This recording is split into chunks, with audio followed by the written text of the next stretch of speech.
Buat kamu yang hilang semangat, balikin semangatmu dengan Kopiko 78. A perfect blend for a perfect taste. Kopiko 78 bikin kamu up lagi.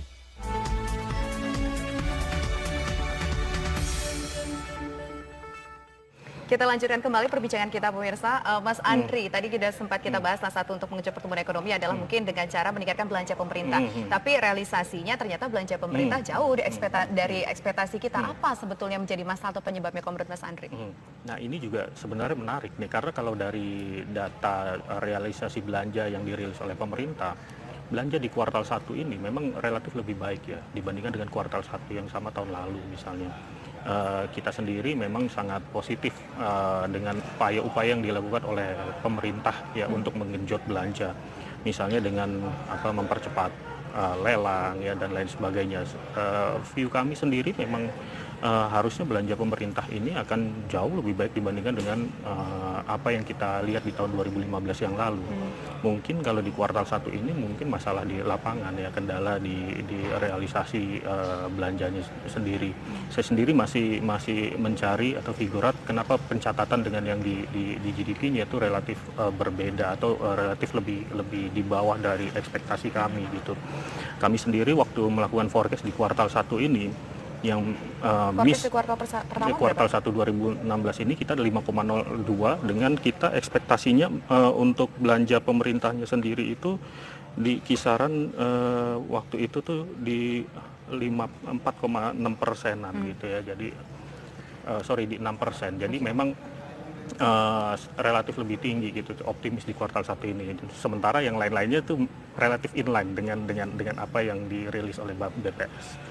Saya rasa kedepannya peluangnya akan cukup besar ya akselerasi dari belanja pemerintah, tapi sekaligus kita juga mencatat adanya resiko fiskal juga ya, terutama dikaitkan dengan bagaimana wujud APBN perubahan nanti ya, berapa besar nanti misalnya yang dipangkas, plus jangan lupa kita juga di semester kedua itu akan relatif menghadapi high base effect ya dibandingkan dengan semester 2 yang lalu gitu. Forecast untuk kuartal selanjutnya bagaimana Mas Andri?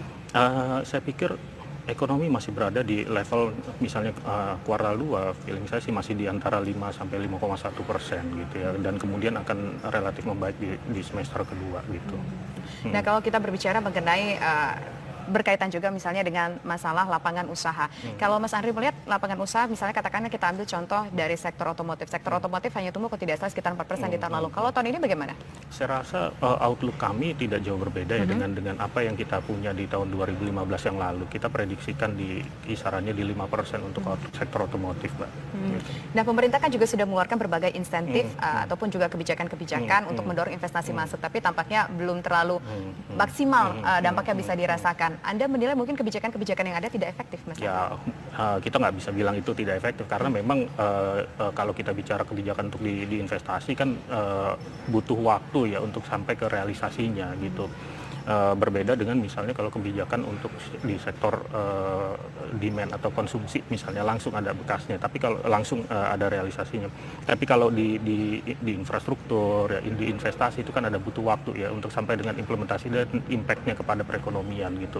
Tapi itu suatu hal yang wajib dilakukan supaya memang kedepannya kita memiliki pertumbuhan yang sangat sustainable gitu ya, berkelanjutan gitu, karena ditopang oleh infrastruktur yang relatif lebih baik gitu. Apa yang harus dilakukan pemerintah untuk mempercepat laju investasi di tahun ini? Karena kebijakan-kebijakan sudah dilakukan, tapi tampaknya belum bisa dirasakan begitu. Apa yang harus dilakukan? Ya, apa yang sudah dilakukan selama ini oleh pemerintah adalah sesuatu sinyal yang sangat positif bagi kami ya. Pemerintah sudah sangat paham dengan bagaimana menurunkan cost of doing business, yang menciptakan iklim untuk investasi yang sangat baik. Saya rasa sih lebih kepada mungkin nanti di detailnya bagaimana peraturan di level bawahnya itu yang harus direalisasikan lebih cepat lagi. Tapi overall saya lihat dengan koordinasi antara pemerintah ya dengan kementerian koordinator bidang perekonomian, saya rasa sudah baik. Tapi memang kita harus menunggu lagi dengan implementasi yang lebih cepat lagi di aturan-aturan yang di bawahnya itu. Mas Andre, kalau misalnya kita lihat berkaca pada kuartal pertama lalu, apa sih dari sisi lapangan usaha yang menarik ataupun dari sektor usaha yang menarik, yang catching begitu kalau Oke, kalau kita sih masih melihat domestic based sector sementara misalnya dari sisi food and beverages-nya itu juga memang masih relatif berpeluang lah ya, sektor-sektor yang basisnya domestik. Retail harusnya ya berpeluang ya, cuman memang untuk di kuartal 1 ini kita lihat masih relatif tertekan ya, dan ini memang sangat relevan ya dengan apa yang kita temui di kuartal 4 yang lalu. Jadi ini memang sesuai juga dengan hipotesa kami bahwa kuartal 1 ini masih melanjutkan tren di kuartal 4 yang lalu, di mana private consumption-nya sendiri masih weak ya, masih lemah gitu ya. Nah, ke depan upaya untuk meningkatkan itu harus dilakukan juga gitu ya. Kita lihat juga sektor pertambangan, harga minyak dunia sudah mulai menguat ya. Nanti bagaimana ini dampaknya? Dari kami sendiri sih masih, kalau di sektor pertambangan masih belum jadi favorit ya, gitu ya, masih sama. Walaupun minyak membaik, saya rasa secara fundamental belum akan tinggi ya, harga minyak masih di kisaran paling 30 sampai 50 dolar per barel gitu. Bahkan berlanjut hingga tahun depan mungkin saja gitu. Jadi masih ada tekanan untuk mungkin ada PHK lagi di sektor pertambangan, Mas Andri melihatnya? Kalau misalnya minyak turun terus sih mungkin aja gitu ya, tapi kalau di level yang sekarang sih harusnya udah rebalancing gitu. Oke, Mas Andri, saya masih punya pertanyaan yang lainnya, tapi salah satunya di antara bagaimana dengan sektor impor dan ekspor Indonesia di kuartal 1 kemarin kan tampaknya kurang menggembirakan. Bagaimana di kuartal selanjutnya dan sepanjang tahun ini? Tapi nanti ya, kita jawab usai jeda berikut. Pemirsa, kami akan kembali sesaat lagi.